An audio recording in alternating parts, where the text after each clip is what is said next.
آئیے مارچ سے اب تک کی کہانی سناتے ہیں اور سچ دکھاتے ہیں۔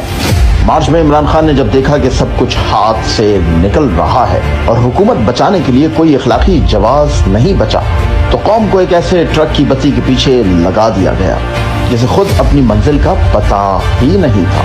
وہ ایک ایسا ٹرک تھا جو ہر دوسرے دن یو ٹرن لے کر واپس اپنی جگہ آ جاتا اور چند بھٹکے ہوئے اس کے پیچھے گول گول گھومتے رہتے۔ سب سے پہلے کہانی شروع ہوئی ایک فرضی خط سے جسے کیا ہم غلام ہیں کہ لبادے میں پیش کیا گیا۔ پہلے دن سے لے کر آج تک ذہنی عیاشی کی دلدادہ قوم نے اس نعرے کو ہاتھوں ہاتھ لیا۔ ساری رات جاگنا، سارا دن سونا اور پھر اٹھ کر ماں باپ پر حکم چلانے والے عیاش جوانوں کو ایک ایسی تفریح ہاتھ لگی کہ بس ہر طرف اسی کا چرچا۔ سوشل میڈیا پر یہ سب چھا گیا اور کپتان کو اپنی ہی نظروں میں امیر المومنین بنا گیا۔ کپتان قوم کو اسی نعرے سے ایک طرف کھلاتا رہا، رنگ بازی کے ہر کھلاڑی سے ہاتھ ملاتا رہا اور دوسری طرف چھپ چھپ کر امریکیوں کے سامنے دم ہلاتا رہا۔